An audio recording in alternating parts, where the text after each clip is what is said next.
한 가지 특별히 감사할 일은 우리 교회를 거쳐가신 분들이 많이 기도들 해주시고 계시고, 또 그중에 어떤 분들은 저희 교회 홈페이지에 들어오셔서 교회가 어떻게 평안한지, 또 기도 제목이 무엇인지 보시고 기도도 같이 해주시고, 또 필요할 때 연락도 주시는 분들이 또 있어서 얼마나 감사한지 모르겠습니다.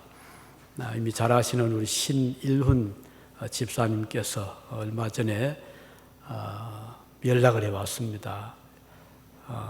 교회 홈페이지 광고란을 보았더니 교회 지붕을 한다고 하는데 저도 좀 도우고 싶습니다. 이렇게 연락을 하고, 그러고는 이제 시간이 흐르고 저도 또 뭐 이런저런 일로 바쁘다 보니까 미처 체크를 못했는데 이번에 봤더니 1,000불 헌금을 보내오셨습니다. 너무 감사하고, 지금 한국의 형편이 어렵고 또 그 자녀들이 다 공부 중에 있어서 힘들 때인데도 불구하고 여기 잠시 이제 거쳐간 그 2년 또 함께 교회를 섬긴 그 일로 인해서 기도도 해주시고, 또 우리 교회가 이렇게 일을 할 때 또 지원해 주시는 분들이 계셔서 우리는 홀로가 아니다. 우리 중앙교회는 아무 연락이 없이 그냥 우리끼리만 진행하는 광야 교회가 아니고 우리의 뒤에서 많은 분들이 기도해 주시고 또 이렇게 협조해 주시는 교회라는 이런 참 힘을 다시 얻게 되었습니다. 이 자리를 빌어서 우리 신지사님께 감사드리고, 또 신지사님 외에도 또 여러분들이 한국에서 우리 교회를 위해서 지금도 기도해 주시고 계시고, 또 궁금해 하시고, 우리 여러분들이 잘 계시는지 자주 문안들을 해오십니다. 교회 장로님 잘 계시는지, 권사님들 잘 계시는지, 집사님들, 또 성가대원들, 주일학생들까지 문안해 오시는 이런 경우들이 있어서 얼마나 감사한지 모르겠습니다. 오늘 드릴 말씀은 청년의 때에 대해서 말씀을 드리겠습니다. 청년에게는 가능성이라고 하는 넓은 문이 있습니다. 필립 메신저라는 분은 말하기를, 청년기는 마치 고급 양피지와 같아서 그 위에 무엇이든지 새겨 넣을 수 있다, 이렇게 이야기를 했고, 또 데모피루스라는 사람은 젊은이는 나무와 같아서 그 나무가 맺는 첫 열매를 보아 그의 장래를 알 수 있다, 이렇게 말을 했습니다. 바울 사도는 또 젊은 디모데에게 이렇게 말했죠. 디모데후서 3장 15절에 또 어려서부터 성경을 알았나니 성경은 농인으로 하여금 그리스도 예수 안에 있는 믿음으로 말미암아 구원에 이르는 지혜가 있게 하느니라, 이렇게 말씀을 했습니다. 오늘 같이 읽은 이 잠언서, 이 전도서 12장 1절에서 5절에 보면 솔로몬이 한 말이 있죠. 너는 청년의 때 곧 곤고한 날이 이르기 전, 나는 아무 낙이 없다고 할 해가 가깝기 전에 너의 창조주를 또는 창조자를 기억하라, 이렇게 말씀을 했습니다. 그 뒤에 이어지는 본문은 뒤에 조금 말씀을 드리겠습니다. 청년은 아직 노년을 겪어보지 못한 그런 세대이죠. 따라서 한 세대를 먼저 산 사람들의 지혜를 청년의 때에 얻을 수 있다면 그 청년의 때를 훨씬 더 의미 깊게 잘 살 수가 있을 것입니다. 우리의 삶을 하루의 일상에 비교한다면 하루 중에 아침 낮을 청년의 때로 볼 수 있겠죠. 점심 나절을 장년의 때, 저녁 나절을 노년의 때로 이렇게 비교할 수가 있을 것입니다. 지평선에서 떠오르는 태양이 금방 하늘로 솟아 정오를 향해 달려가듯이 우리의 삶도 어린 시절 정말 빠르게 지나가잖아요. 그리고 또 잠시 지나면 벌써 정오 때, 장년의 때가 오고, 또 잠시 뒤를 보면 벌써 해가 선역으로 지듯이 이제 우리의 삶은 노년으로 접어들게 되는 것입니다. 또 사람이 한 평생을 1년으로 비교한다면 정월부터 봄까지는 청년의 시절로, 그리고 여름은 장년의 때, 가을과 겨울은 노년의 시절로 비교할 수 있겠죠. 1년이 길어 보이지만 사실 지나고 보면 금방 지나가는 것이 마치 우리의 삶이 그렇게 빠르게 지나가는 것으로 생각할 수가 있습니다. 오늘 같이 읽은 전도서 12장 본문은 특별히 청년들에게 전하는 지혜의 왕 솔로몬의 잠언입니다. 이 청년의 때를 말씀하는 것은 그만큼 이때는 우리의 일생 중에 중요한 때이기 때문입니다. 청년의 때를 어떻게 보내는가에 따라서 그 일생이 결정이 되지 않겠습니까? 하나님께서 어떤 일을 맡기실 때 나이가 들어서 이제는 일을 할 수 없는 사람을 불러 쓸 수는 없잖아요. 그래서 하나님은 젊은 때 불러서 일을 맡기는 경우들이 대부분입니다. 사무엘이 부름받았던 때가 언제였죠? 아주 어릴 때였어요. 어린 나이에 하나님이 사무엘아 불러주셨죠.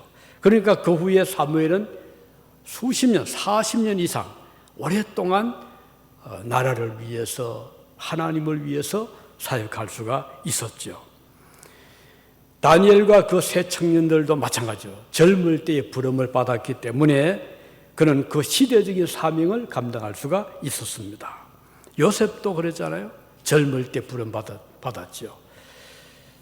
이렇게 오늘 우리 교우들은 그렇게 대부분 젊은 분들이 많아서 너무 좋아요. 그만큼 여러분들에게는 앞으로 기회가 많다는 것이고 장래에 하나님이 귀하게 쓰실 그런 날이 길다는 것을 의미하기 때문입니다. 그러나 이제 연세가 드신 분들도 사실은 이 어떻게 잘 삶을 마지막까지 마감하는가는 정말 중요하기 때문에 특히 연세 드신 분들은 아주 중요한 그 시기를 지금 살고 계신다, 이렇게 생각하시기를 바라는 것입니다. 그러면 청년의 때에 우리가 준비해야 될, 또는 하나님께서 청년들에게 어떤 준비를 하기를 원하시는가, 우리가 청년의 때에 가져야 될 것이 무엇인가, 그것은 하나님을 의지하는 믿음이라고 하겠습니다. 아직 우리가 일꾼으로 나서기 전에 먼저 해야 될 일은 하나님을 신뢰하는 믿음의 바탕을 잘 준비하는 것이죠. 하나님께서 그의 사역자들을 부르실 때 믿음으로 하나님의 부름을 받기를 원하십니다. 그래서 하나님을 믿는 믿음으로 삶을 출발하기를 바라시는 것입니다. 하나님은 믿는 자들을 통해서 역사하시기 때문이죠. 우리 예수님 어느 날 두로와 시돈 지방, 이방 지역인데 이렇게 지나가시는데 마침 가나안 여인이 주님을 찾아왔어요. 그리고는 지금 자기 딸이 병들어 있는데 고쳐달라고 요청을 합니다. 예수님이 그 요청을 들으시고 전혀 들은 채를 하지 않고 그냥 침묵하시는 거예요. 그러니까 여인은 답답해가지고 아주 간청을 다시 합니다. 예수님께서 말씀했죠. 주인의 상에서 음식을 먹을 때 개들에게 음식을 주지 않는다, 그렇게 말씀하신 거예요. 그 말의 뜻은 이 여인은 이방인이고 당시 유대인들 그 일부에서는 이방인들은 마치 하나님도 모르고 의도 모르고 율법도 모르는 무지한 저 짐승 같다 해서 개와 같다는 그런 생각이 있었거든요. 예수님이 바로 그런 의미로 말씀하신 거예요. 주인의 상에서 누가 음식을 개에게 주느냐, 얼마나 모욕적인 말이잖아요. 기분 나쁜 말이잖아요. 그러면 그 말 듣고 화를 내야 될 텐데 이 여인은 그 말씀을 듣고도 다시 간청합니다. 맞습니다. 그렇지만 주인의 상 밑에 있는 개라도 그 상에서 떨어지는 음식이라도 먹지 않습니까? 이렇게 대답하는 거예요. 그러자 주님께서 감동하신 거예요. 그리고는 여인이여, 당신의 믿음이 큽니다. 이제 돌아가시오.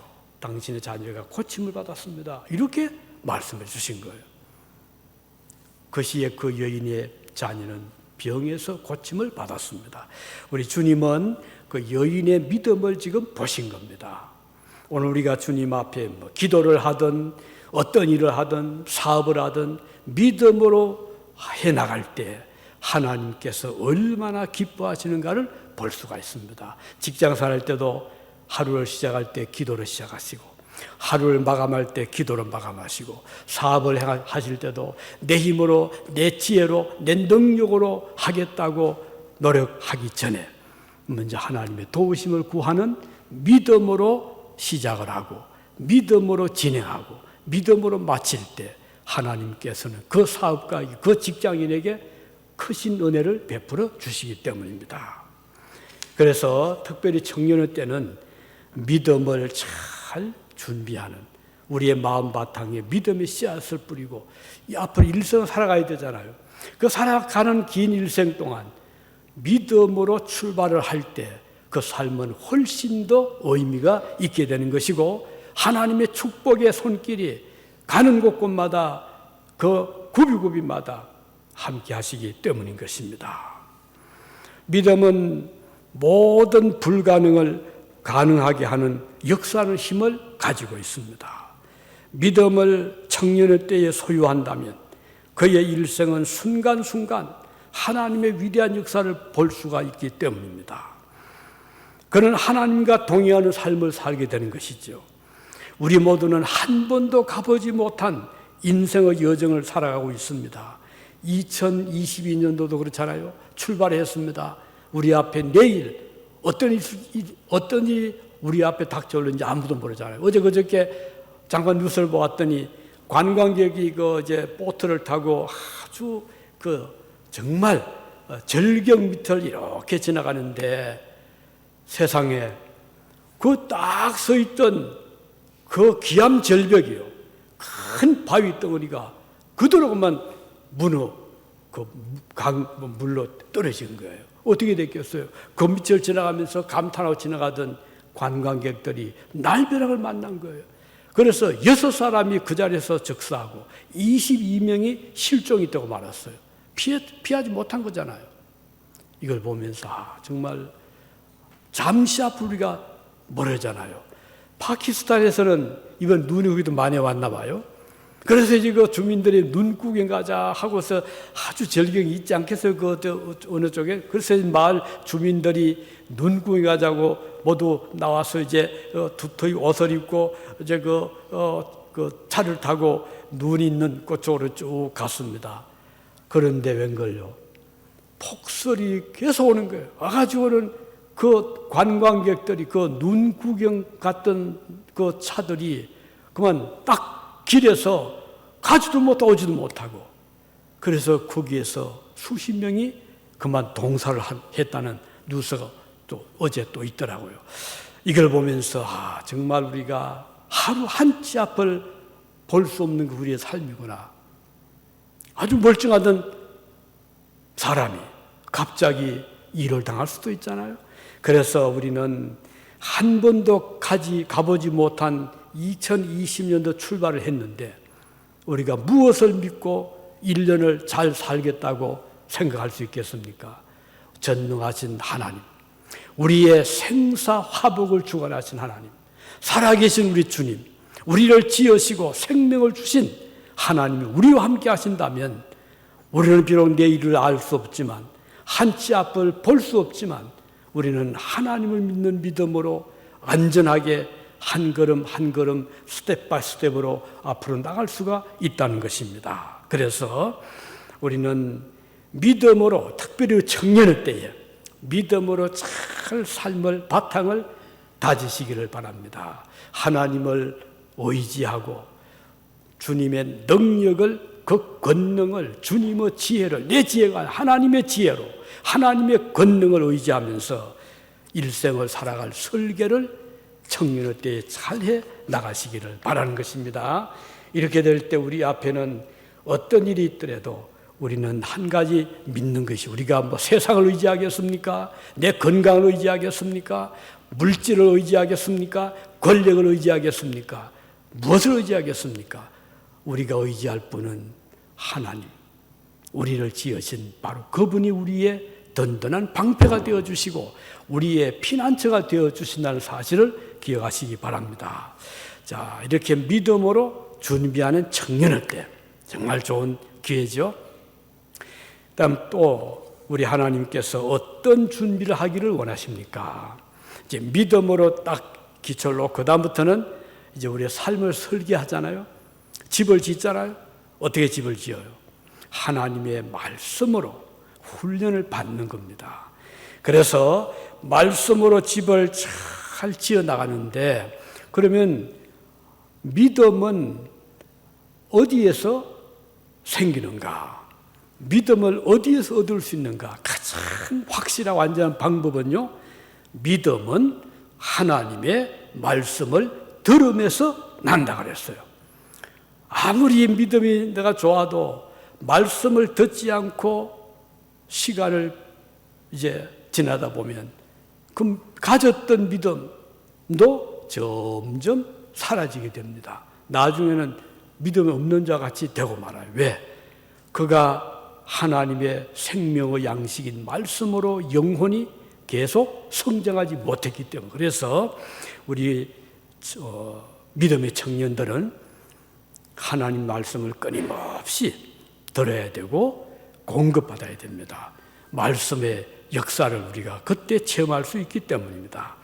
바울은 오늘 디모데후서 3장 15절에서 내가 어려서부터 성경을 알았나니, 성경은 능히 너로 하여금 그리스도 예수 안에 있는 믿음으로 말미암아 구원에 이르는 지혜가 있게 한다, 이렇게 말씀했어요. 이 말씀이 지적하는 것은 디모데가 말씀을 배우기 시작한 시기는 어려서부터 누구에게? 어머니, 또 누구에부터?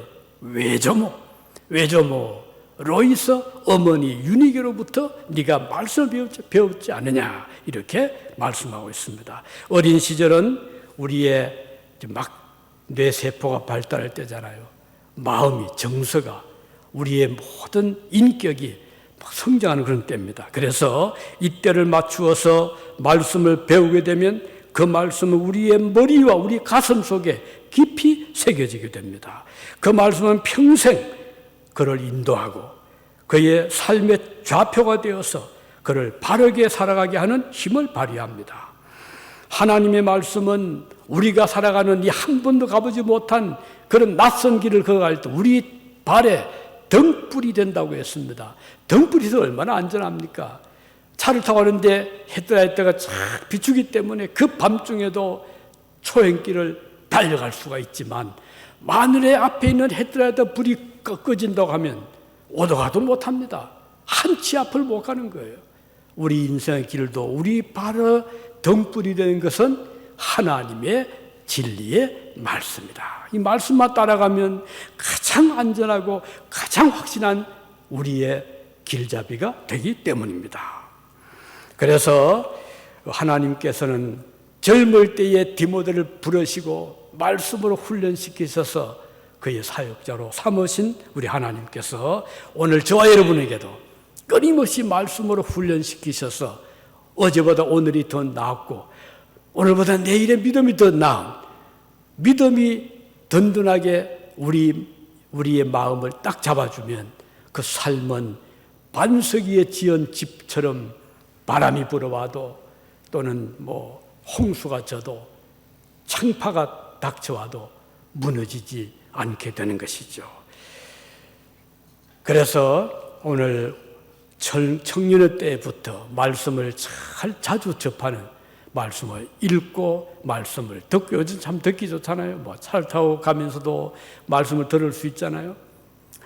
시간 되면 언제든지 우리가 우리 손에 있는 핸드폰을 통해서도 성경을 읽을 수 있잖아요. 옛날에는 그 꿈도 못 꿨던 일이에요. 읽을 수가 있고 들을 수가 있고 집에서 저 책을 통해 읽을 수가 있고, 이렇게 해서 우리의 믿음을 잘 갖고 나가시 바랍니다. 그래서 우리 한국에도 젊은 때에 복음을 받은 자들의 역할이 아주 돋보입니다. 물론 우리 기독교가 한국에 들어온 때가 1800년대 그 중후반이었거든요. 1885년 4월 5일 그 부활절 날 저 제물포, 지금 인천이죠.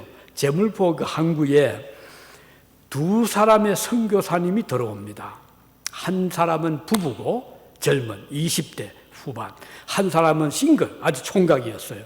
총각은 언더우드, 그리고 결혼한 사람은 아펜셀러, 한 사람은 감리교 선교부에서 파견, 한 사람은 장로교 미국 장로교 선교부에 파견을 받고 두 사람이 같이 같은 날 같은 장소 제물포의 항구에 도착을 했습니다.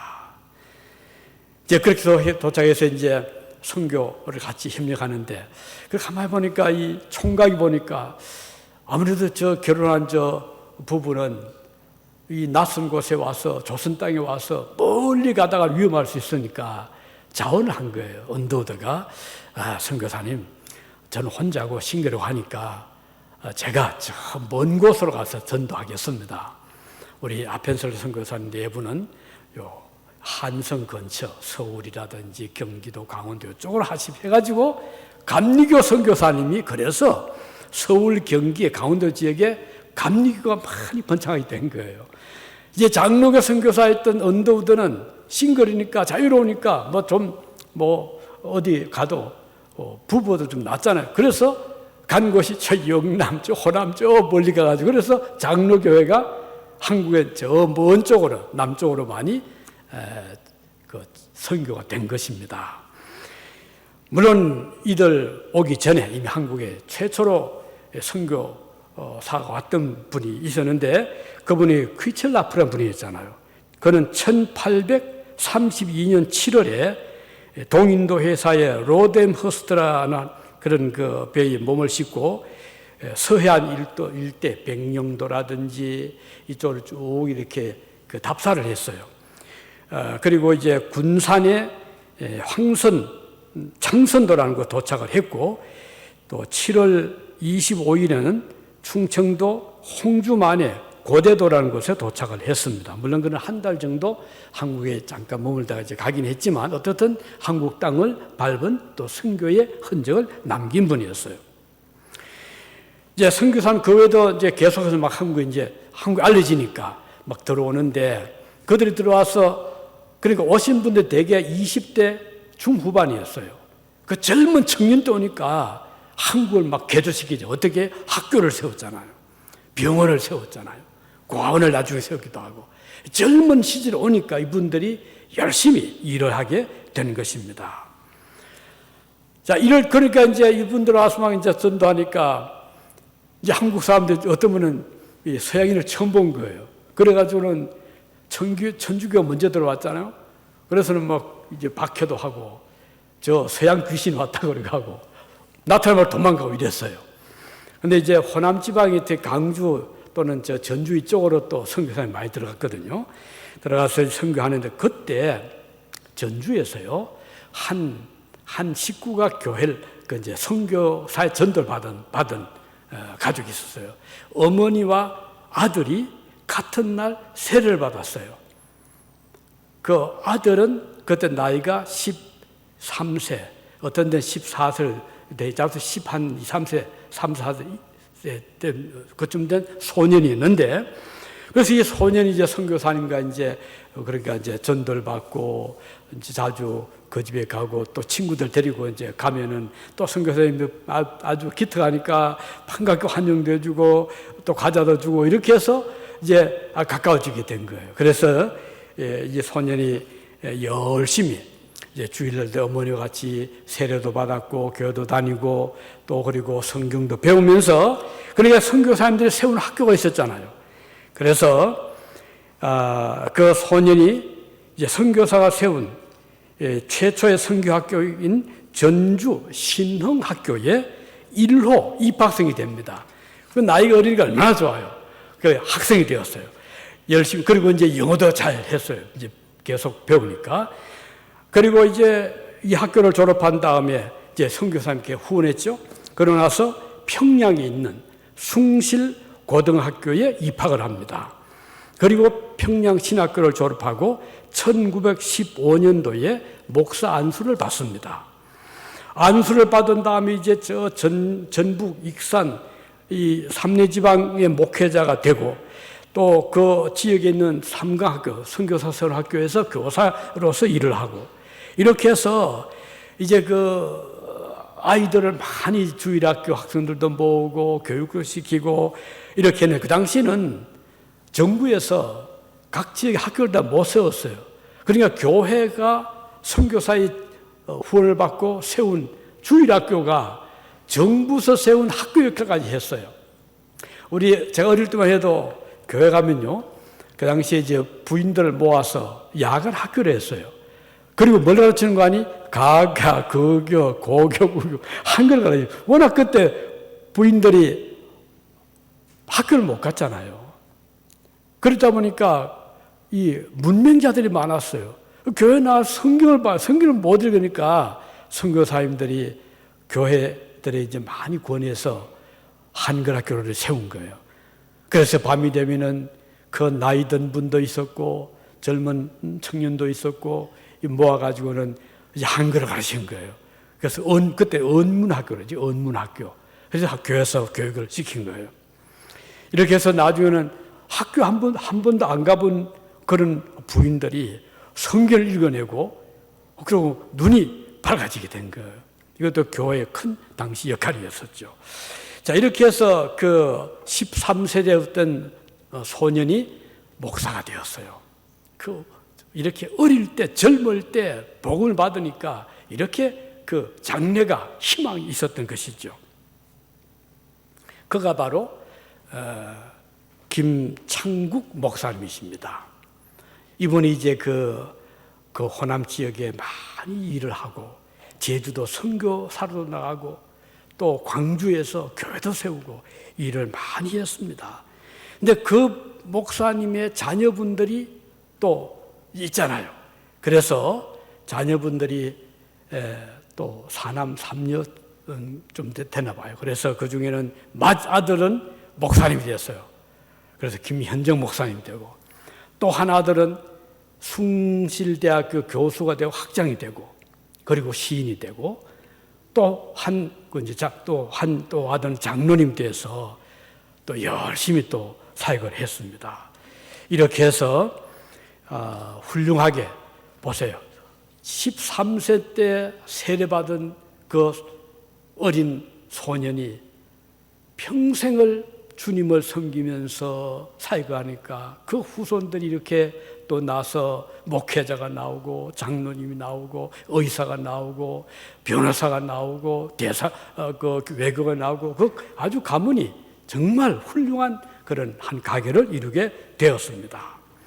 그래서 이제 그 뒤에 어떤 그 분이 이렇게 조사를 해보니까 목사님이 3분이 나왔고 선교사님이 나오고 장로님이 11분이 나오고 또 권사님이 13분이 나오고 그 외에 이제 외교관, 교수, 교사 등 다양한 그런 일에 아주 국가를 위해서 크게 쓰임받는 일꾼들이 한 소년의 복음을 받음으로 인해서 나타나게 된 것입니다. 미국이 오늘 세계적인 대국이 된 그 역사를 올라가 보면 청교도들이 미국에 와서 믿음의 자유 때문에 신앙의 자유를 위해서 영국을 떠나서 이 미국 땅에 와서 나라를 세웠지 않습니까?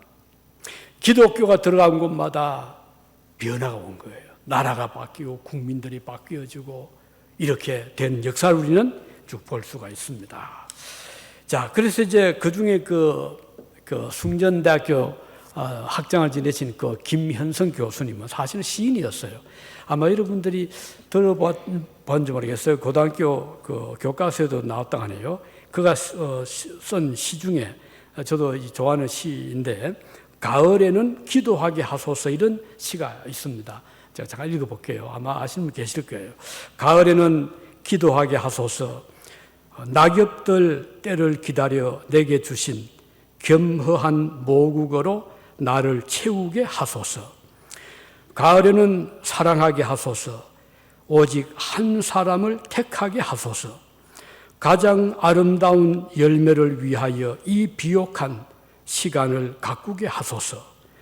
가을에는 홀로 있게 하소서. 나의 영혼 굽이치는 바다와 백합의 골짜기를 지나 마른 나무 가지 위에 다다른 까마귀 같이. 이 시가 굉장히 알려진 시고 또 이게 맞춰 노래도 나오고 했더라고요. 어떻든 이렇게 해서 이제 그 목회자도 나오고 시인도 나오고 교수도 나오고 한 사람의 그 소년의 가정에서 이렇게 위대한 신앙의 꽃을 피운 것을 볼 수가 있습니다. 그래서 저는 여러분들을 특히 우리 대학생들을 볼 때 저는 굉장히 희망적입니다. 굉장히 감사한 것은 앞으로 10년 후, 20년 후가 되면 오늘의 젊은 학생들이 그때는 사회적인 중요한 각 처에 배치가 되어서 국가를 위해서, 선교 사역을 위해서, 교회를 위해서, 사회를 위해서 중요한 일을 할 분들이기 때문에 저는 너무 감사한 것입니다. 이곳에서 세례를 받고 가신 분들이 많은데 그 중에 한 분은 임종용 집사님 아시죠? 이건 제가 우리 교회 세례를 주었고 제가 집사를 세웠는데 이분이 한국에 들어가서 그분이 청와대에서 비서실 일도 하고 나중에 금융감독위원장까지 지내고 지금은 이제 그 자리로 내려왔지만 그런 분이 또 계시는데 정말 우리가 기도 많이 했던 분이거든요. 어쨌든 그렇게 해서 믿음의 그런 좋은 그런 흔적들을 이렇게 젊을 때 일할 때 부름을 받으니까 일을 할 수가 있게 되는 것입니다. 이제 조금 더 김 목사님 이야기 조금 더 드리겠습니다. 그 중에 막내 아들이 이제 김현구 장로님이셨는데 어떤 날 이제 이런 이야기를 했습니다. 우리 가정은 장로님 이야기입니다. 우리 가정은 아버지가 이제 김창훈 목사님이잖아요. 우리 가정은 아버님의 추도일인 8월 11일에 국내에 있는 가족 전체가 서울에 모여 예배를 드리고 조촐하게 기념 행사를 합니다. 우리가 그 모임을 갖는 것은 가족의 단합을 위한 모임이라기보다는 아버지이며 아이들의 할아버지인 목사님의 믿음을 회고하며 그 믿음을 본받아 살아가도록 하는데 목적을 두고 있습니다. 이 모임 준비를 위해서 이제 우리 각 교회 이제 직분자들은 뒤에서 보조한 일을 하고 순서에 따라서 우리 가정의 어린 자녀들이 이 모임을 주도합니다. 기도는 물론 성경봉도 찬양 드리는 순서까지도 집안에 있는 10대, 20대 아이들이 이 순서를 맡고 있습니다. 이렇게 하는 것은 믿음의 가정이라고 하지만 가정의 희망은 어른들이 아니라 젊은 자녀들이기 때문에 착안을 한 것입니다. 그러면 쭉 얘기하면서 이제 감사하게도 20대가 주축을 이루고 있는 자녀들을 믿음으로 살려고 노력하고 있고 믿음만을 최고의 가치로 여기고 살아가는 모습이 있어서 감사하고 있습니다. 그러면서 이제 또 이렇게 말을 했습니다.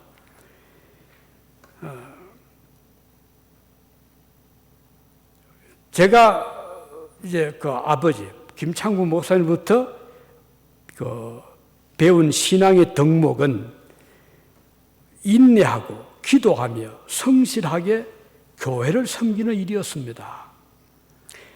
이것이 첫 번째 되는 화평의 덕목입니다. 두 번째 배운 것은 11조에 대한 가르침입니다. 이런 가르침 때문에 지금은 미혼 손녀들까지도 철저하게 11조를 드립니다. 셋째로는 주일 성수입니다.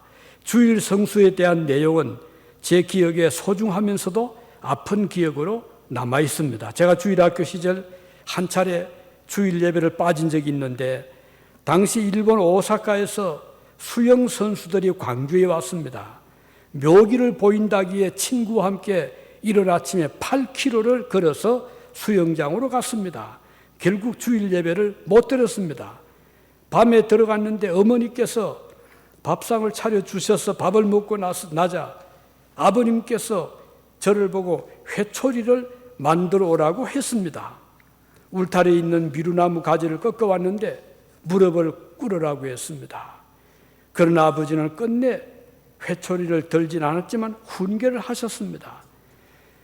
사실 그 30분 정도 그 시간은 저에게 제가 받을 벌을 다 받은 것이었습니다.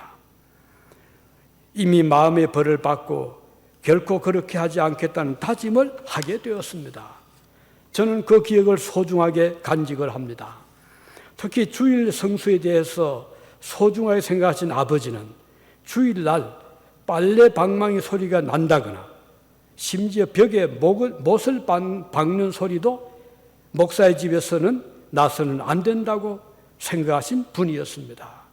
그리고 누님들의 경우 옷을 꿰매거나 하는 일도 금지할 정도였습니다. 이와 함께 시간에 철저한 분으로 정해진 정확한 시간에 예배를 시작하고 또 마치시는 분이었으며 공과금이나 편지 연락에 대해서는 결코 뒤로 미루시지 않고 곧바로 해결하시는 모습이 저에게 많은 영향을 주었습니다. 제가 황해도의 중학교에 다닐 때 5년간 매월 단 하루도 하숙비를 어긴 일이 없을 만큼 정확했던 아버지였습니다. 아버지는 믿음과 함께 좋은 버릇까지 물려준 셈입니다. 이렇게 그 장로님이 그 아버지의 믿음의 교훈을 이분이 지금 연세가 그리고 그걸 쓴 지가 한참 됐거든요. 그때 80이 넘었던 때 있는데도 그 영향을 받고 계신 것을 볼 수가 있습니다.